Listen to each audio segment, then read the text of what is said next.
Jerome, B.F.A.M cooking, you know what we're talking about. It happens to be another one of those B.F.A.M cooking days. We're doing dessert today. That's right, for you. What are we doing? It's gonna take some oranges. Yes, some oranges. It's gonna take some pound cake. That's right, the best kind of pound cake, the one that I grew up with, Entenmann. We're gonna make something called bread pudding. I can't wait for you to have this.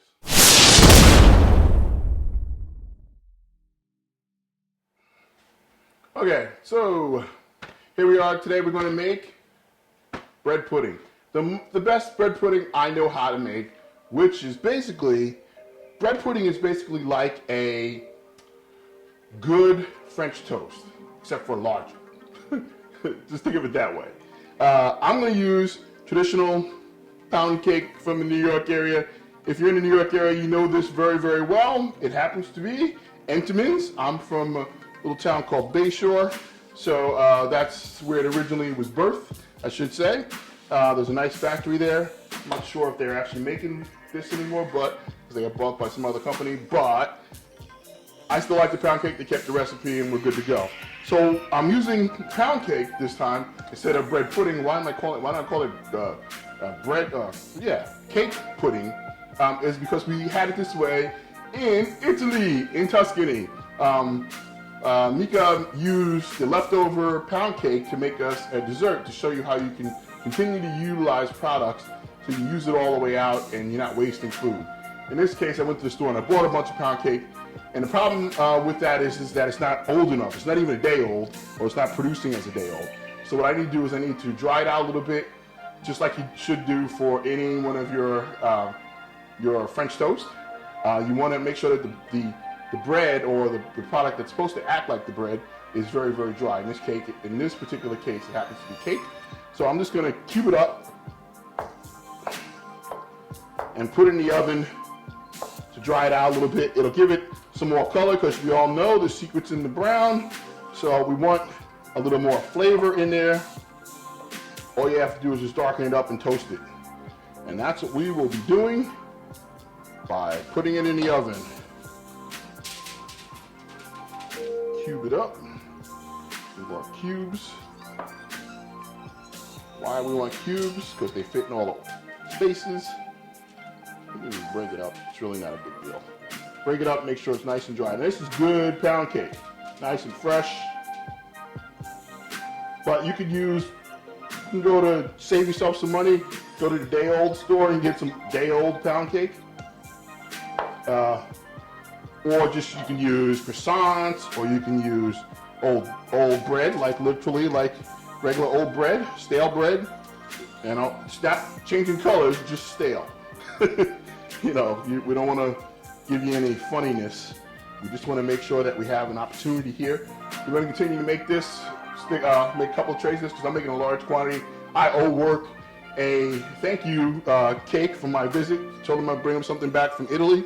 What am I bringing back? Good recipes. That's what I'm bringing back. So I'm going to give them a sample of what we're doing. All right, so just bear with me as I move on to the next tray and get all this in. Obviously, I'm going to make some for myself, my wife and myself, my mother-in-law, my father-in-law, because Father's Day is coming up. And of course, my neighbors who always seem to benefit from everything that I cook, because I always make too much. And I'm going to make some whipped cream and that stuff, some homemade whipped cream. Cut this in half so we can easily cube it and toast it. Again, with those sharp knives from, my knives are kept sharp by using my knife sharpener from Work Sharp Culinary. If you guys don't remember, I have that E5. Look at how sweet this is going to be. It's going to be beautiful. So I got the oven set at 350 to do this. I'm just going to basically dry it out for a couple of minutes, like toast, like a nice light toast. You want to try and get this all on like one layer. You don't need to put anything on it. You just need to dry it out.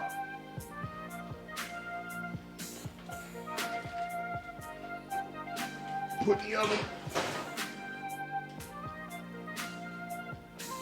Wish you guys could smell this, because the cake in the oven is smelling like it's been baking forever, but we know it hasn't.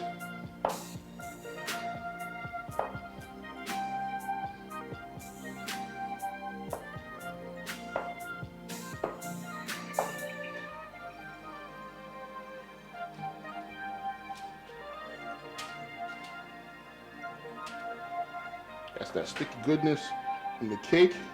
One of the best pound cakes in the business if you're not making it yourself. Again, that's Entenmann's. I love me some Entenmann's, man. Love me some Entenmann's. It's good with some vanilla. In fact, here in New York, at the supermarket, they place it right next to the strawberries. You can have it as strawberry shortcake. Save you a step.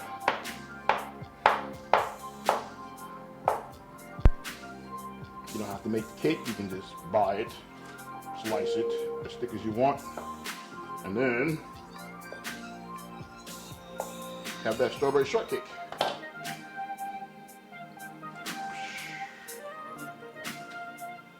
Get some toasted goodness coming out of the cake. I should layer this a little bit. Shouldn't layer it at all, but hey.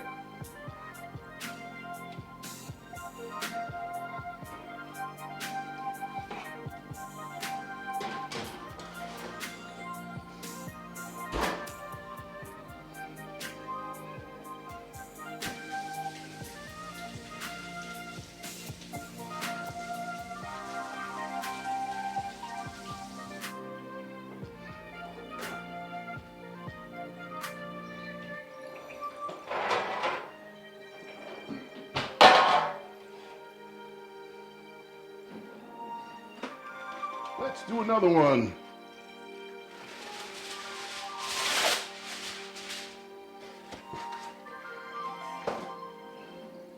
And another one.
So my trip to Italy was spectacular, and this is one of the recipes that I got from it, along with a bunch of other pasta recipes and gnocchi and sauces, plural, pesto. We did a tomato sauce, learned how to make pizza in a brick oven. It was spectacular. Spectacular. I hope to catch you guys at one of them. My wife and I were thinking about doing maybe, I know they have one on the coast of Italy this coming year, next year. Maybe doing that or maybe not, I'm not sure. It's either that or we're going to go to New Mexico, take another cooking class there, learn about some Mexican cuisine or Mexican-American cuisine or Southwest American food cuisine. Yes, here's the last one.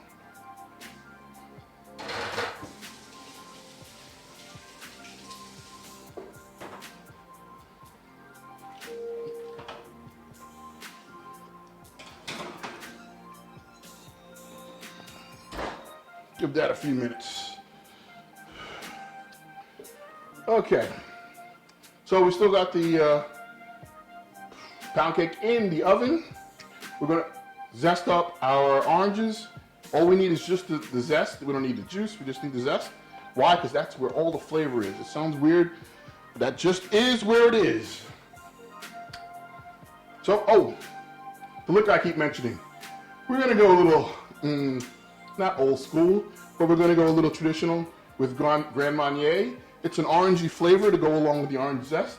It'll bring out that orange and chocolate together.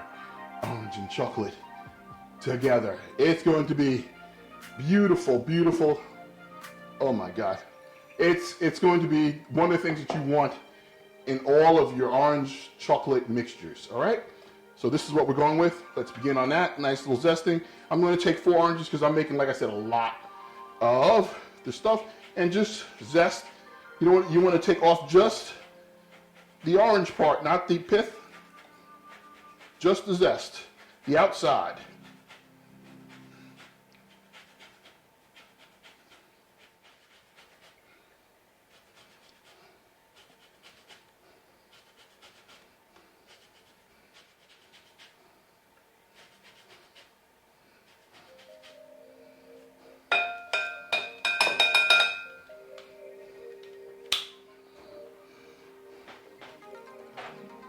First batch is ready to come out of the oven of toasted cake. There it is. Got some edge on it. Other ones can still cook a little longer. That's good. We have our orange zest in the bowl. That's a lot of orange zest. I'm going to open a couple of packages of chocolate.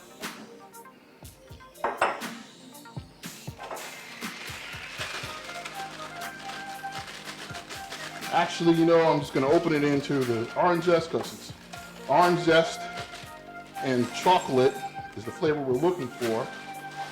I'm going with the dark chocolate because I think that looks best.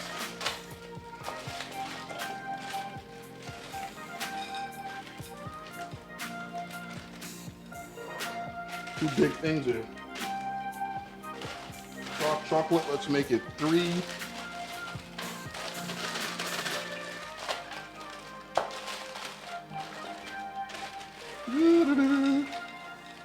That's a heap of chocolate.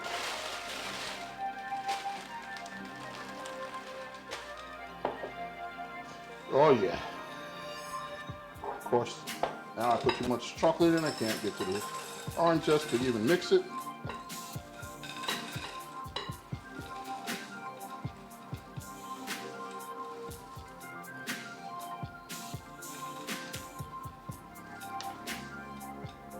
That chocolate orange, oh my God, I wish you could smell this. It is spectacular.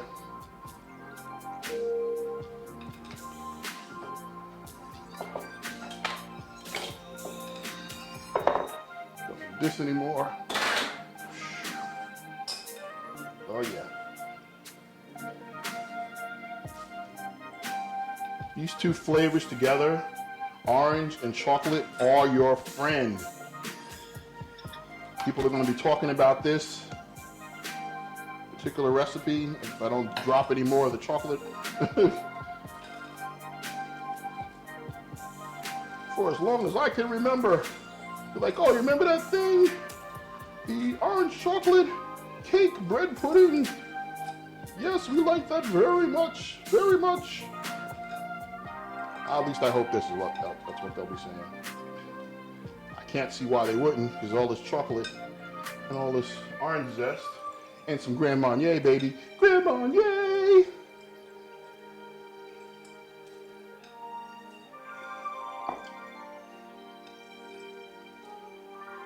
We're going to do it right. Okay. A little bit left. Boom. Don't want to waste any zest. Don't want to waste any chocolate. All right, now we need basically bread pudding. Obviously, you need to make some type of pudding. So what does that mean? You need a large bowl. Boom! Large bowl it is. And you need a bunch of eggs. A bunch of eggs. In my particular case, that's going to be, we're going to go with probably a dozen, if not more. All right. Let's crack them in there. Normally I would suggest you crack them in something separate and then pour it in, which I will get right now. Why do I suggest that?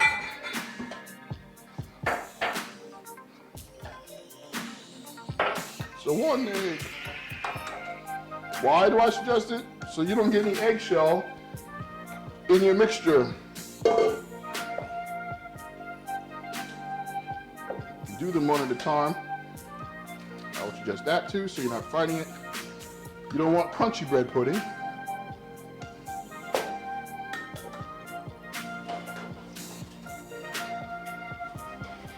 There we go. And another one. Let's move this up.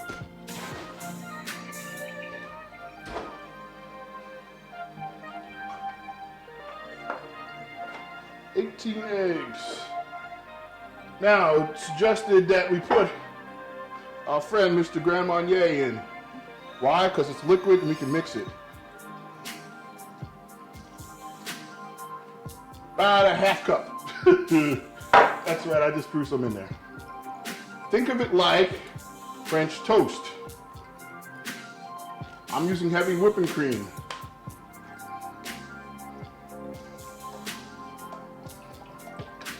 I have a lot to make. A lot to make. And regular whole milk. This is all in the egg mixture.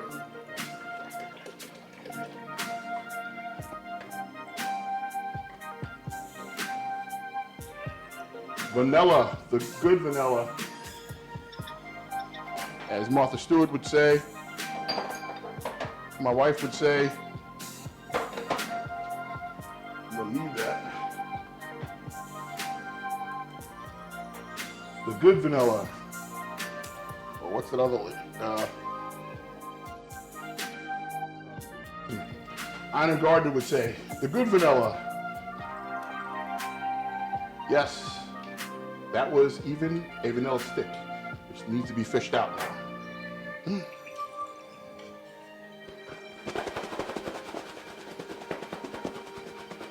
I'm gonna use brown sugar because I have a lot of it and I might as well use it. And I need at least 2 cups. 2 cups of brown sugar. Lightly flavored, as they say.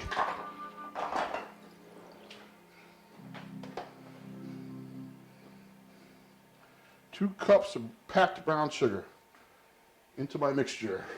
There's one. Don't know if you can see that, so move this over. Let it look. Keeping packed. There's 2. Stir that in. Why the brown sugar over the traditional sugar? Brown sugar has more flavor in it. Brown sugar has molasses in it. I want this to be sweet. So therefore, I'm adding in brown sugar. Still gotta find that. Whoop, got it. Vanilla bean.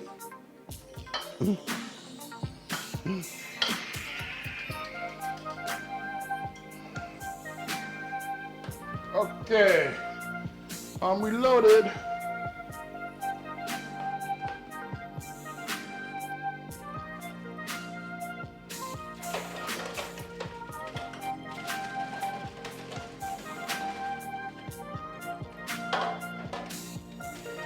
Still rolling.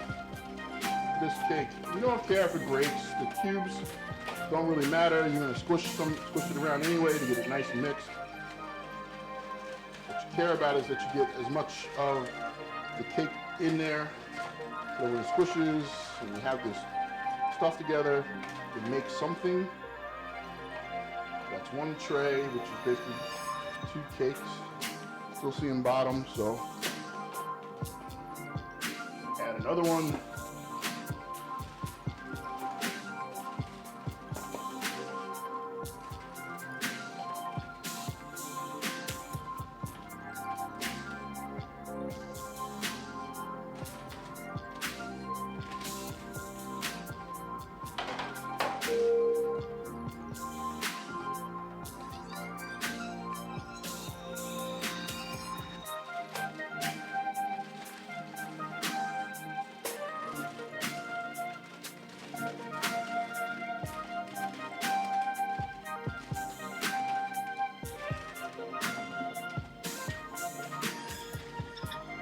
4 cakes.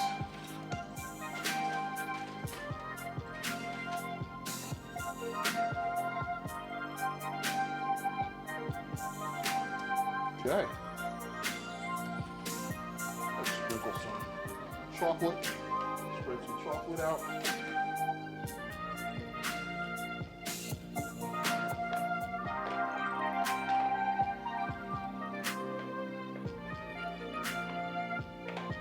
Make sure it gets all the way around.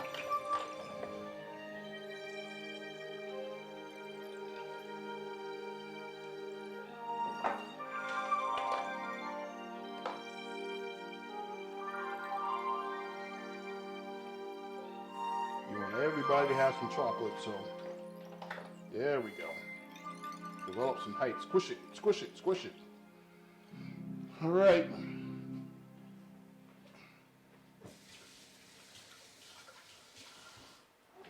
If you could smell this, you'd be going crazy.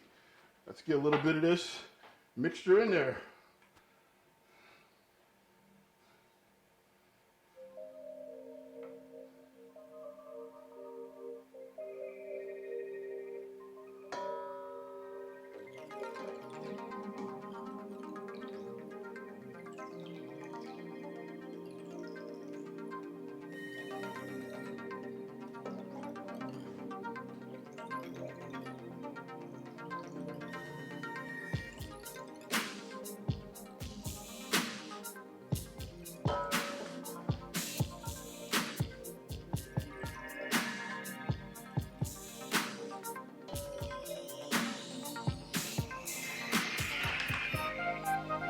Good mixed.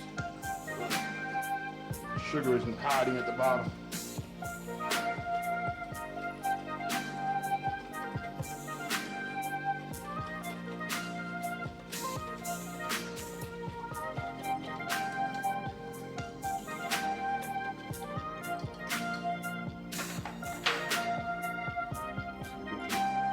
Give it a little love here. Mix it up. Break it up.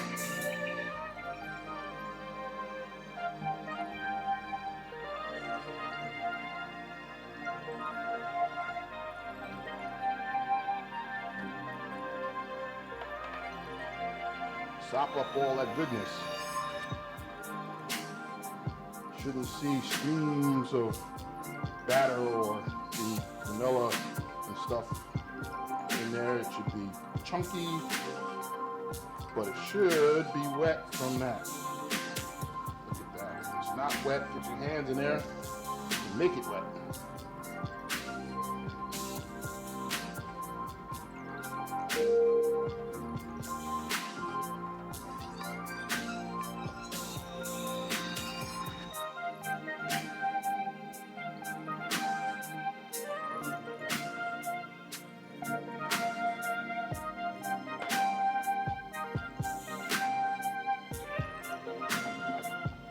Needs more.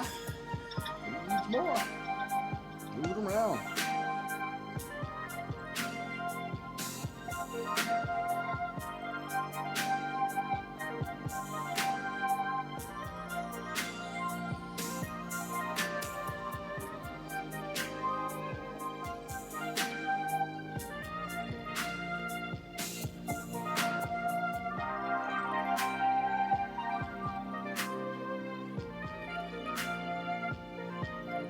But I don't think it needs more. It should look sort of like this. Should look sort of like this. Put just a little bit more in there.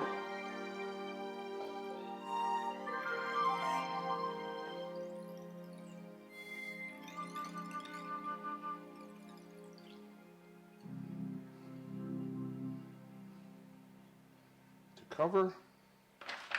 That should do it. Need some more cake, but all right. Good enough. In the oven we go.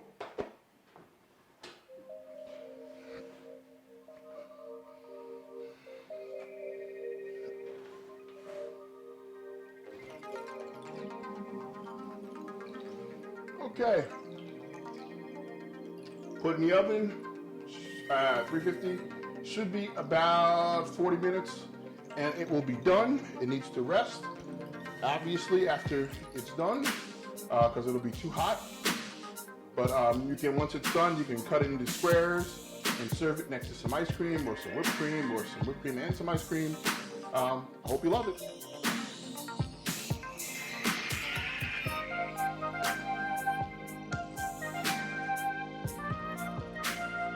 So, I don't know if you've had bread pudding before, but if you haven't, but yet if you have, I dare you to find one better than this. This is bread pudding the way it's supposed to be. Yeah. Little Grand Marnier glaze on there. Basically that's a little bit of Grand Marniers and a little bit of